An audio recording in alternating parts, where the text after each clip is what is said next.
Muito bem, então. Então, a nossa aula hoje vai falar, né, sobre esses mecanismos de transporte. Gente, tem bastante coisa.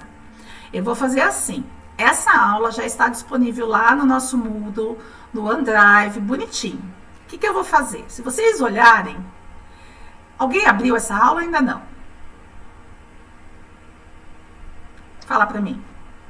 Eu não, prof. Ainda não, né? Então, tudo bem. Se vocês olharem, essa aula, ela tá estruturada assim. Primeiro eu falo, nesse primeiro slide, deixa eu pegar uma cor bem bonitinha aqui para vocês, sobre, para a gente relembrar a estrutura da membrana plasmática. Lembra do colchão de mola que a gente falou? Então, dá uma olhada, ó. É uma bicamada, aqui tá aberto, né? Dá pra gente ver, uma bicamada de lipídios, que tem proteínas, que algumas são grandonas, outras são menores, algumas atravessam, né, toda a membrana. E tem também os glicídios, os açúcares, né? Então, quando você tem proteína com glicídio, chama-se glicoproteína, tá ok? E tem, na célula animal, nós temos um tipo de lipídio que se chama colesterol. Isso aqui, nós falamos com vocês lá na nossa aula de membrana plasmática. O pessoal que está chegando hoje no curso, que por acaso não viu ainda, fica sussa que a gente vai dando um help para vocês, tá bom? Muito bem. Aqui, lembrar da membrana plasmática, gente, beleza? Faz um áudio aí para mim. Beleza, prof. Beleza, muito bem. Então, o que acontece? Essa aula está estruturada assim, ó. Eu falo para vocês nesse primeiro slide, segundo na verdade, né? Que existem mecanismos em que a célula não gasta energia, que são chamados, então, mecanismos de transporte passivo. Passivo é porque ele não gasta energia celular. E nós temos mecanismos de transporte que gastam energia. Energia, gente, na célula é chamado de ATP. Tá? É o nome de uma molécula que guarda a energia. E nós temos vários tipos de transporte que não gastam energia. Então, por exemplo, se vocês forem olhar, nós temos osmose, difusão simples, difusão facilitada. Esses três sisteminhas aqui, esses três jeitos que a célula tem de botar coisa para dentro, tá ok? São meios em que a célula ou põe para dentro ou manda para fora uma substância sem que ela gaste ATP. Mas existem também formas de transporte que gastam energia. Então, a gente tem o transporte ativo e o transporte em quantidade. É aqui que eu preciso falar com vocês. Quando a gente pega e ver aqui, deixa eu pegar um amarelinho, roxinho. Hoje eu tô gostando de lilás roxinho. Quando a gente pega e pensa nesses três aqui e neste aqui, ó, transporte ativo, esses três da esquerda não gastam energia e o transporte ativo gasta. Muito bem. Nós estamos falando do transporte de moléculas que conseguem ocorrer, né, que consegue acontecer através da membrana. Vou voltar aqui um pouquinho nessa fotinha anterior. O que isso significa? Se aqui eu tenho o meio fora da célula, aqui é fora, tá? Fora. Ai, é horrível escrever assim. Aqui é dentro, tá? Dentro. Um dia eu vou ter uns... Aí. Então, esses mecanismos, osmose, difusão simples, facilitada e transporte ativo, são mecanismos em que as substâncias ou vão atravessar aqui, essa bicamada, pelos lipídios, ou vão entrar e sair da célula por meio desses canais, dessas proteínas aqui, dessas proteínas que são chamadas proteínas integrais. Então, a gente tem esses 4 tipos de transporte: osmose, difusão simples e facilitada e o transporte ativo. Não ocorre mudanças no formato da célula.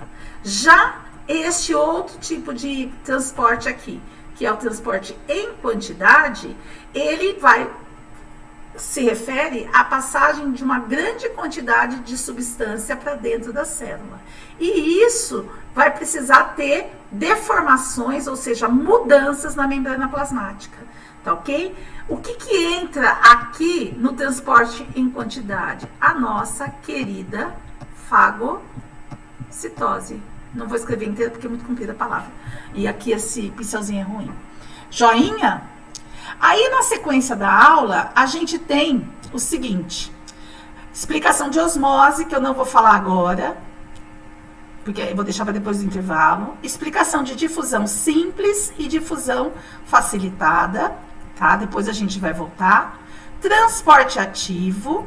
E depois começa transporte em quantidade. É aqui que eu quero, porque a gente já está falando de fagocitose. Então, vamos falar do maior primeiro, do transporte em quantidade. Joinha? Estão comigo, gente? O jeito que eu falo dá para vocês acompanharem? Sim, prof. Beleza? Sim. Vocês podem me interromper, só que interrompe com áudio, porque eu tô com a tela inteira aqui, eu não tô vendo as mensagens, tá bom? Muito bem. Tá bom. Obrigada. Então, a gente tem o transporte em quantidade. Olha só, também chamado de transporte em massa. Massa quer dizer em quantidade, em bastante. A membrana plasmática vai se modificar, ela se deforma por causa do citoesqueleto. Não sei se vocês leram lá no texto. Então, o citoesqueleto, ele dá uma rearranjada, aquela estrutura que nós falamos outro dia, e vai permitir a passagem de moléculas maiores que não conseguem atravessar a membrana. Então, o que na verdade a célula vai fazer? Ela vai estender um pedaço para cá, outro pedaço da membrana para cá e vai fazer tipo uma vesícula no citoplasma, incorporando. Para fazer esse movimento todo, gasta energia, ATP. Ok? E aqui é uma foto que eu acho linda, maravilhosa. Isso aqui é uma foto, gente, de verdade. Microscopia eletrônica, colorida depois. Esse em azul são os núcleos. Aqui tem 3 células. Essa aqui, ó. Essa aqui é o citoplasma da célula. Notem que a gente consegue ver umas redes aqui, ó. Isso aqui é uma marcação para as proteínas do citoesqueleto. E esses prolongamentos aqui, ó, essas... parecem são os prolongamentos. Esses são as estruturas que nós vamos chamar de pseudópodos. Tem livros que falam pseudópodes, tanto faz, tá? Que vão fazer com que a célula contorne uma molécula maior que ela queira incorporar. Fala se essa foto não é maravilhosa. Muito bonita, Eu gostei das acho. cores. Não, é perfeito isso aqui, né? Assim, biologia tem umas coisas, gente. Pena que não dá pra ver a olho nu, né?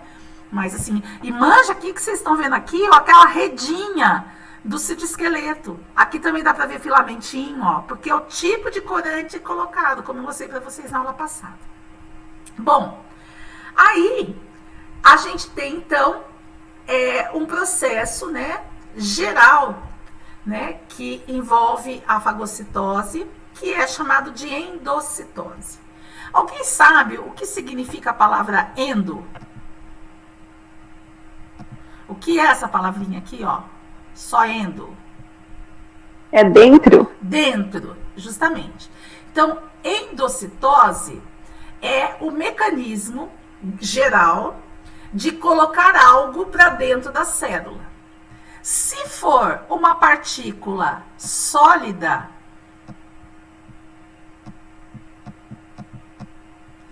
esse processo vai ser chamado de fagocitose. Fago significa alimento, tá? Ali. Se for uma partícula líquida ou diluída, né, em líquido, né? Se for uma partícula líquida, o processo vai ser muito parecido, mas muda de nome. Chama-se pinocitose.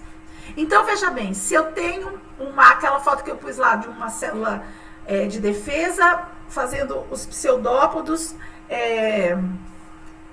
para fagocitar uma bactéria. A bactéria não é um alimento, mas ela é sólida.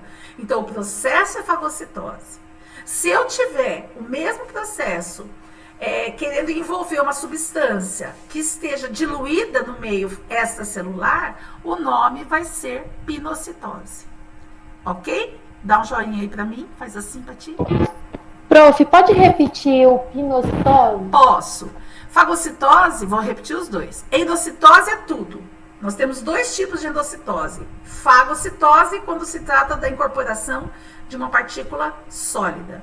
E pinocitose, quando se trata da incorporação de uma partícula diluída ou de uma partícula que a gente fala líquida. Tudo bem? Tudo bem, prof, obrigada. De nada. Então, olha o que mais que nós temos aqui. Deixa eu mudar aqui. Aqui, pronto. Então, olha o que acontece. Deixa eu fechar isso aqui. Nesse esqueminha aqui, ó. Esqueminha, gente, é legal porque a gente vê. Isso aqui é legal porque é uma foto de verdade. Então, ó, no esqueminha, em azul, a gente tem o meio extracelular, fora da célula, com várias substâncias aqui, ó, bolinha verde, não sei o que, triangulinho roxo, e esse bifão aqui, sei lá o que é isso aqui.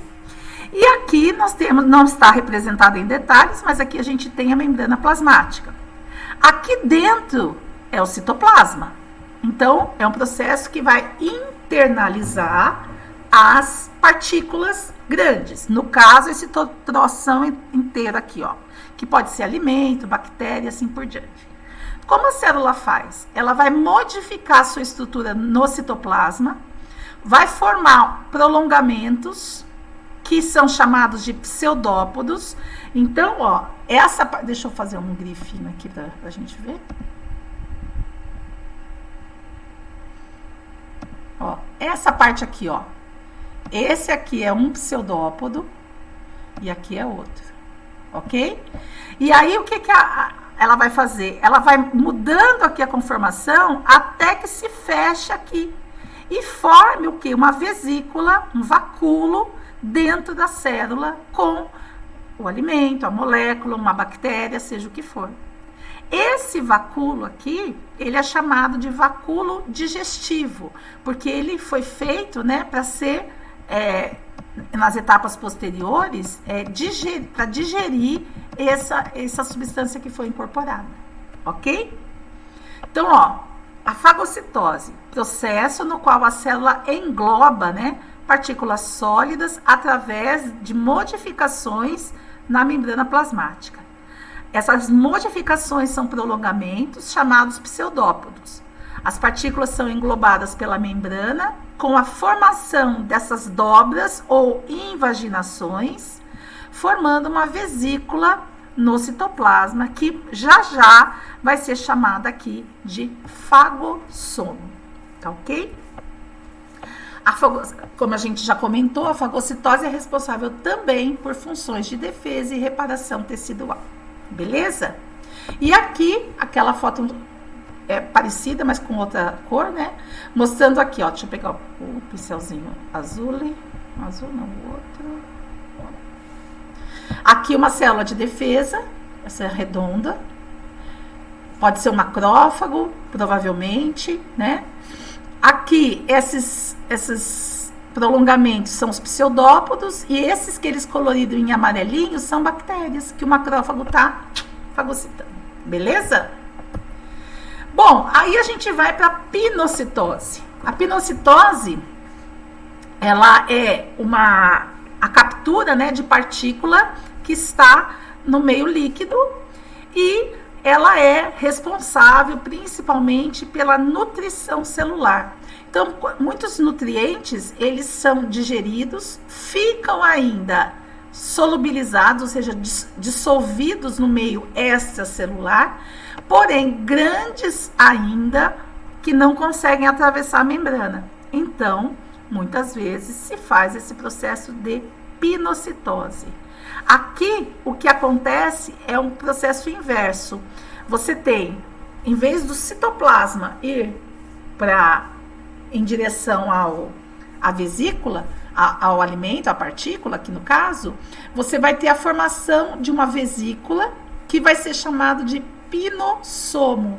pinossomo é uma vesícula de pinocitose, forma-se também aqui um canal de pinocitose e fica incorporado aqui o alimento, que depois, aqui também vai ser chamado de pinossomo, né? Vai ser digerido para depois poder ser utilizado pela célula.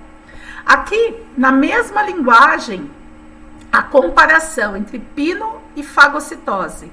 Dá uma olhada, aqui, ó, partículas alimentares pequenas em solução, forma-se o canal de pinocitose e o pinossomo. Aqui nós temos uma partícula de alimento maior, né? Aí nós vamos ter a formação dos pseudópodos, que são prolongamentos para fora, e a formação do fagossomo, tá bom? Se vocês compararem aqui, ó, o fagossomo, ele é bem maior, cerca de 10 vezes maior do que um pinossomo. Olhando pelo desenho, comparativamente, não está em escala. Mas quando a gente vê a medida, a gente vê que um fagossomo, ele pode ter até 2 micrômetros. E um pinossomo, ele tem, ó, de 0,1 a 0,2, ou seja, ele é 10 vezes menor do que o fagossomo. Beleza? E aqui tem uma imagem final para mostrar o que acontece aí na fagocitose, né? E depois a gente vai ver uns videozinhos. Eu fiz já essa foto aqui, gente, eu tinha feito, ó, com os nomezinhos já em português, tá? E eu tenho uma outra aula que eu passo para vocês essa foto com a legenda em português, mas isso aqui é tranquilo. Eu acho que eu vou espiar. Ai, desculpa, gente, perdão. Então, vejam bem, aqui nós temos um esquema geral da fagocitose. Nós temos um micro-organismo, aqui 2 bactérias, por exemplo, os pseudópodos, tá? Essa célula é um macrófago e os pseudópodos vão envolver, então, no caso aqui, essa partícula, esse corpo estranho. Vai formar um vacúolo, que é chamado aqui de fagossomo, tá? Esse vacúolo, ele vai ser fundido com uma outra organela celular, que é chamada lisossomo, que a gente viu na semana passada, e que contém enzimas digestivas aqui dentro. Quando essas duas estruturas se fundem, ó, vai se formar uma estrutura chamada fagolisossomo. E aí, olha o que acontece com o corpo estranho. Ele vai ser digerido e depois eliminado para o exterior da célula, ok? Esse processo de eliminação para o exterior da célula é o processo inverso da fagocitose, o processo inverso da endocitose, é um processo chamado exocitose. Beleza, pessoal? Tudo bem? Vamos voltar aqui no Meeting. Sim, prof.